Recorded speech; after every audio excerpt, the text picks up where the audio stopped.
on the President of the Federal Republic of Somalia, His Excellency Hassan Sheikh Mohammed. Your Excellency Dr. William Ruto, President of the Federal Republic of Kenya, His Excellency Mohammed Ghazwani, the President of the Islamic Republic of Mauritania and the Chairperson of African Union, Your Excellencies, fellow African leaders and heads of states, His Excellency, Your Excellency Mr. J. Banga, the President of the World Bank, Excellencies, ladies and gentlemen, it is an honor and privilege to participate in this great occasion of the discussion of the African leaders on the future of financing of our common development agenda with the President of the World Bank, his senior leadership team and donors. Instead of well-replenished IDA21 means more opportunity for investment, job creation, economic growth, and effective response to the devastating global shocks like the climate change, which hampers all our progress despite our minimal contribution as a continent. Essentially, in this age of increasing global uncertainty, socio-economic, political, and security risks like the Red Sea crisis, as well as the enormous development financing need, we must ensure IDA21 becomes the main vehicle to support sustainable development. Without this, almost all developing low-income nations will struggle to deliver progressive changes from the offset.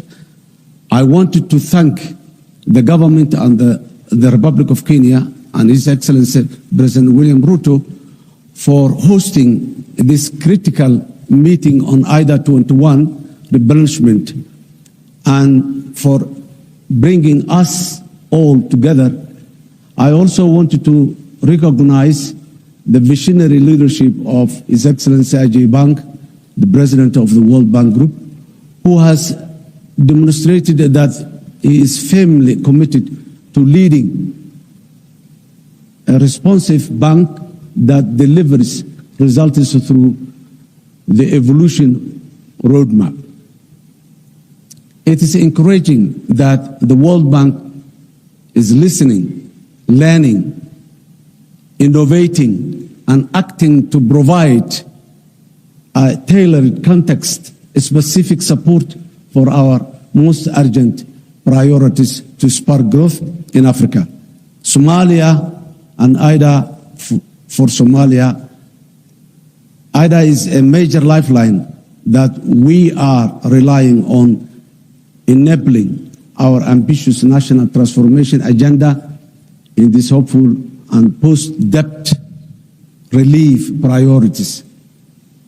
IDA's impact on Somalia are enormous and include core institutional and system building, culminating in the achievement of heavily indebted poor countries have a completion point in December 2023.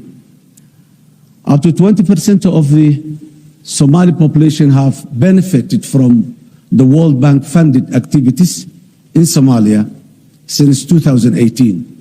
Approximately 69% of these beneficiaries were poor people living with small children and were affected by the drought, floods, and a locust infection in many parts of Somalia. Support to the rehabilitation of access roads and climate resistance infrastructure in many parts of Somalia and many municipalities in corners of Somalia, bringing various benefits to millions of people, including internally displaced people, IDPs, that had migrated to urban areas due to security, natural disaster events. Provision of effective livelihoods and life-saving assistance to our citizens throughout the triple crisis of climate shocks, locust infestation, and COVID-19 pandemic. Essentially, IDA in Somalia has meant more vulnerable people out of extreme poverty, more social protection, and women and children are focused on supporting government institutions by helping those vulnerable groups. Despite our successful decade-long economic reforms to achieve debt relief throughout the highly indebted poor countries initiative, HIPC, we remain among most fragile states in the African continent and the world. Without doubt, Somalia has come a very long way from where we were on a decade ago in terms of macroeconomic stability and socio-economic development. We also have exciting and empowering plans to keep the reform momentum going on, to lock in the vital gains we have made and build on them for a transformative change. However, these efforts require resources. Accordingly, we require the upcoming IDA21 replenishment to be of the scale and ambition that will help shift the situation from fragility to resilience and growth in Somalia. And this can only happen through greater investment in human capital, infrastructure, social protection, job creation, increasing affordable energy access, and building resilience to the disastrous and disproportionate impact of recurrent and cyclical climate emergencies in my country through IDA 2021. Excellencies, ladies and gentlemen, as a government, we are truly committed to build on the economic reform gains from the debt relief process by the future. Further enhancing domestic revenue, mobilization and strengthening public and financial management, debt management, and deepening financial sector development in Somalia.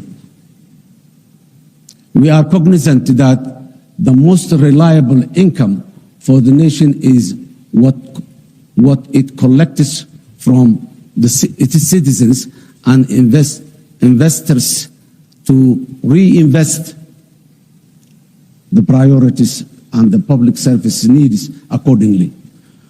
With a focus on clear laws and more efficient and effective tax administration, we are steadily growing domestic revenues. Excellencies, ladies and gentlemen, I would like to conclude that IDA is a tool that helps Africa to progress, and in particular Somalia to move forward as fast as we can.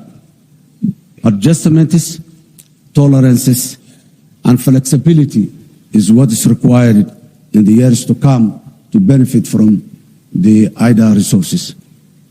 Again, I would like to thank the government and the people of Kenya for providing us this opportunity to discuss about the future of our nations in economic development. I thank you.